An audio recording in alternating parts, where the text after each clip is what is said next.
Our country is facing many problems in development, but I think many of those problems can be tackled with attention to education, basic education, because with people understanding why the issues arise, they can themselves find the way to tackle those problems.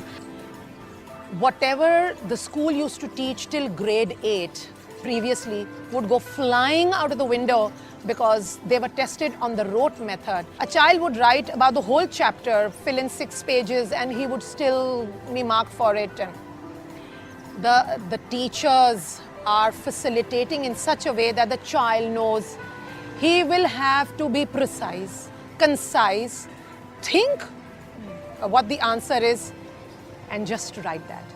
He knows that in Aga Khan board, he will not be given any extra credit for anything that is irrelevant. The examination board actually doesn't talk just about or doesn't focus just on examinations. It actually focuses on the entire learning experience of a student during the entire academic year and promotes comprehension rather than rote learning. It promotes inquiry rather than regurgitation. It promotes individual thinking, and it promotes a broader and a sounder foundation for a child in terms of understanding concepts and acquiring skills. Whatever students are learning, they are trying to understand it and apply it in a given situation. The students are not passive learners anymore. They ask good questions now because textbook is not the only source that they are using for the learning. They go beyond that. It trains teachers to be better teachers in the classroom. So it has a system which is a sequenced curriculum with learning objectives clearly laid out and with learning outcomes and assessments. In other words, it is a very well-defined quality system which is fairly similar, I would say, to systems abroad.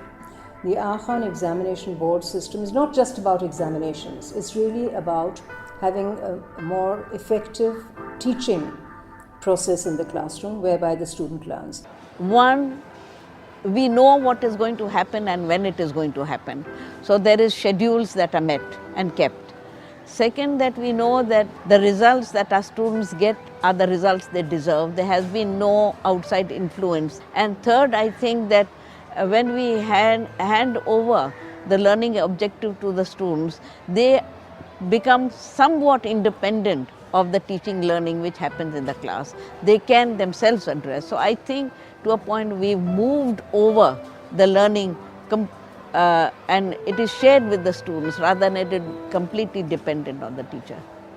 When they go into professional colleges, our students find themselves better prepared because they have been taught how to make their own learning possible. I would just say, look at the bigger picture. Look what's going to happen in another 5 years in Pakistan. How is your son or daughter going to contribute in being a global citizen and then being a citizen of Pakistan? And then you will know what an examination board is doing because it's changing with the time. And we have to change with times. We have to.